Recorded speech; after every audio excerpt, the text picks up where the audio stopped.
Assalamualaikum warahmatullahi Waalaikumsalam. wabarakatuh. Mbak, saya Fatima Azahra, dari Universitas Aisyah Yogyakarta. Saya ada tugas dari kampus untuk mensosialisasikan tentang promosi kesehatan. Saya minta waktunya Mbak-mbak dan mas-mas ini sebentar. Misi ya Mas. Saya sambil main HP boleh ya? Oke, sebentar ya.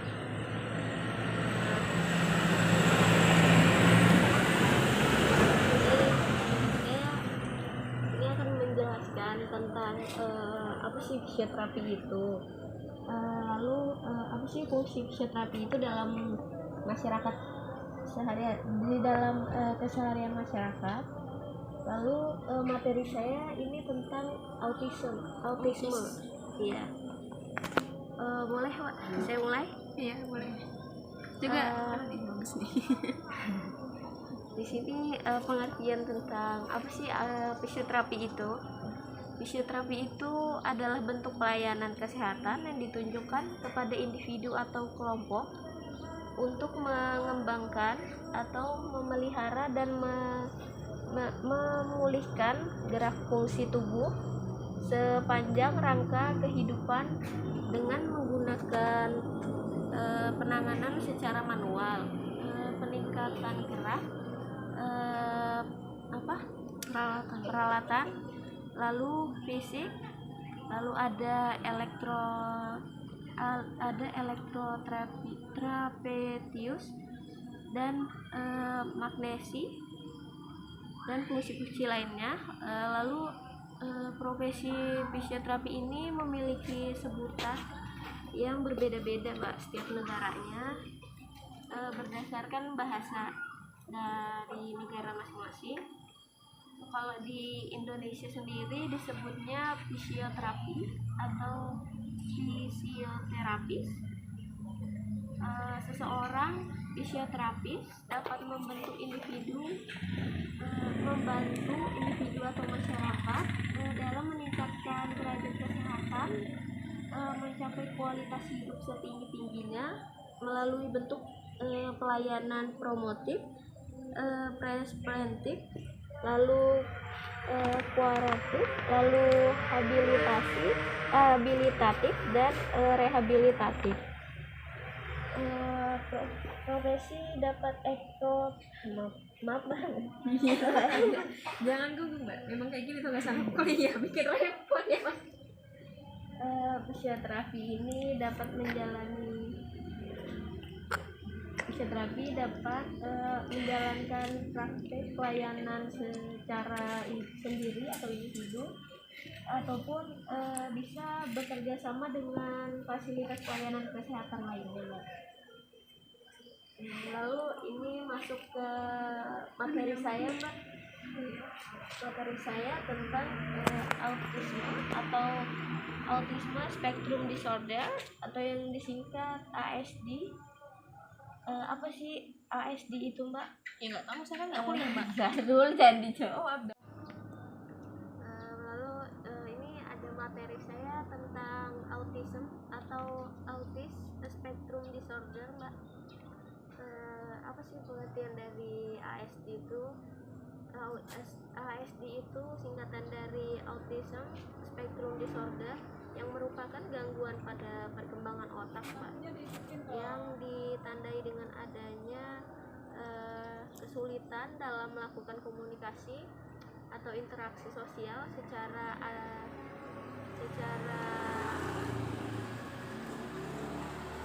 dan adanya secara perilaku dengan pola berulang dan memiliki keterbatasan dalam minat atau aktivitas tertentu. Lalu gejala anak dengan gangguan ASD ini muncul sejak awal masa perkembangannya dan berdampak pada kemampuan dalam melakukan aktivitas sehari-hari. Lalu ciri-ciri dengan anak gangguan autisme atau autis spectrum disorder itu seperti kesulitan dalam berinteraksi dan berkomunikasi dengan orang lain. Lalu ini ada kesulitan untuk memahami emosinya sendiri dan menyesuaikan emosi pada orang lain sesuai dengan konteks atau aturan tertentu. Lalu ada kesulitan berinisiatif atau mempertahankan komunikasi kepada orang lain. Lalu kesulitan saat berimajinasi, saat bermain dan menjalankan pertemanan. Lalu di sini ada faktor terjadinya ASD, Mbak. Faktor terjadinya autisme itu bisa dari genetik, keturunan. Lalu di sini ada faktor terjadinya ASD, Mbak. Faktor terjadinya autisme itu bisa dari genetik, keturunan. Autisme biasanya kemungkinan dia bisa mengalami autisme juga. Lalu pada kembar identik, biasanya apabila kembar identiknya itu mengalami autisme, maka kemungkinan yang kembar lainnya itu bisa mengalami autisme juga. Lalu ada faktor neurobiologis. Anak dengan gangguan spektrum autisme cenderung mengalami masalah keturunan, masalah struktur dan fungsi otak yang sudah terjadi selama ia lahir. Lalu ada faktor lingkungan.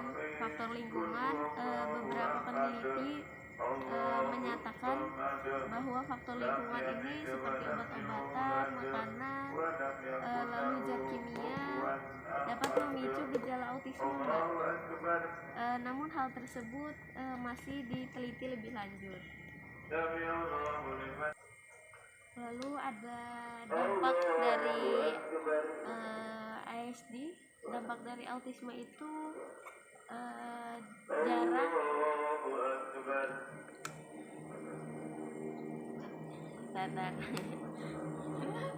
langsung gak ini ya, jawab bentar dulu, aku selesaikan dulu nanti kamu jawab ya. Lalu ini dampak dari ADS atau autisme, Mbak. Dampak jangka panjang pada anak atau orang penderita autisme dapat menyebabkan susahnya mencari pekerjaan dan bisa dapat pandangan lain dari orang lain atau perhubungan, dan pesimis terhadap masa depannya atau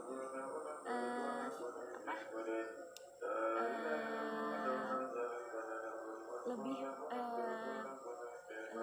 takut terhadap masa depannya nanti, dan mendapatkan kurangnya kepercayaan dari orang lain ataupun kepercayaan dirinya sendiri.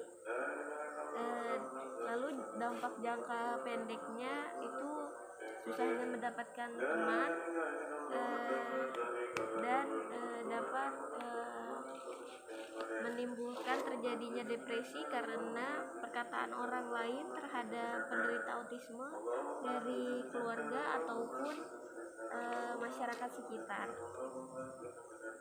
Lalu jumlah dari angka kejadian autisme ini cukup besar, Mbak, di Indonesia maupun di dunia sendiri.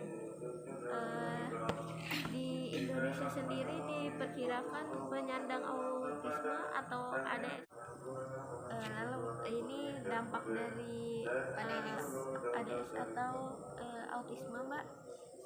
Dampak jangka panjang pada anak atau orang penderita autisme dapat menyebabkan susahnya mencari pekerjaan dan bisa dapat pandangan lain dari orang lain atau perhubungan, dan pesimis terhadap masa depannya atau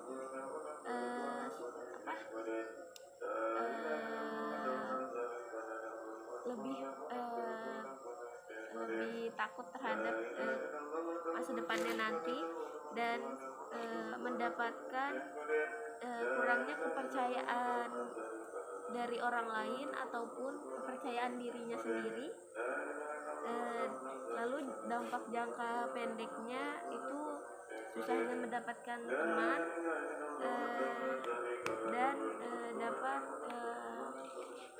menimbulkan terjadinya depresi karena perkataan orang lain terhadap penderita autisme dari keluarga ataupun masyarakat sekitar. Lalu jumlah dari angka kejadian autisme ini cukup besar, Mbak, di Indonesia maupun di dunia sendiri. Di Indonesia sendiri diperkirakan penyandang autisme atau ADHD tambahannya sekitar 500 orang per tahunnya. Sedangkan privilege dari